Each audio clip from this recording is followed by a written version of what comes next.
Hi, my name is Steve. Thanks for taking my call. Steve, what's on your mind, man? So I'm a Bernie supporter. What up? What up? Hmm? I am too. What's up?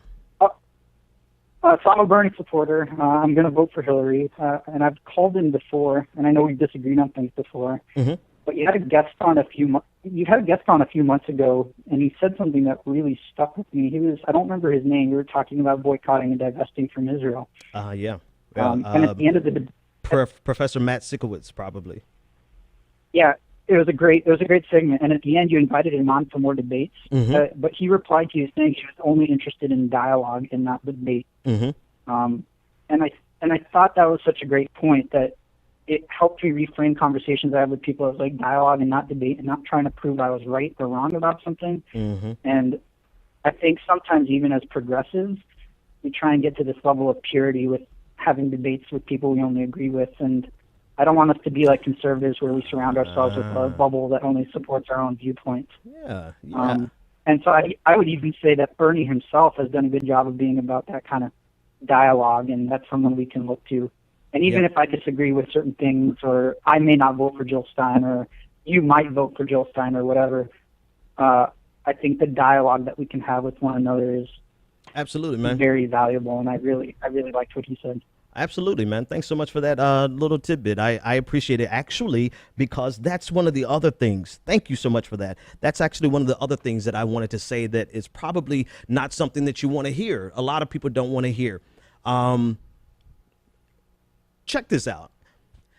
Me, right? I'm not going to tell you what to do, because one of the things that bothers me the most is when people tell me what to do. So I'm not going to tell you what you should do.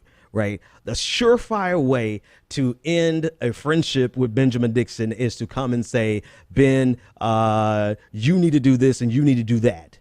Well, unless your ass is out here helping me build this show, unless you are a major contributor or a contributor at all, unless you are waking up at 5 a.m. with me and going to bed at 11 o'clock with me, you do not get to tell me what to do. And because I don't like people telling me what to do, I'm not going to force my opinion on you. And I'm not going to tell you what you need to do.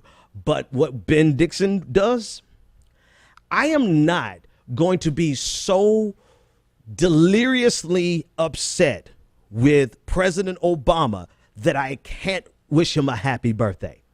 Or I can't wish him a happy birthday without a caveat saying, well, I wish you would, happy birthday, President Obama, but I sure wish you wouldn't drone people in the Middle East. I'm not going to do that. You know why? Because life is too short to be that damn bitter. And yes, it is an issue that is worth being upset about. It's an issue that we should address. It's an issue that we should organize with, but it is not all the issues in the world. It is not something for us to be so consumed with that we cannot dialogue with people and have a human relationship with people and dehumanize someone. Like it's not something to if I saw, it's not something to make people your enemy.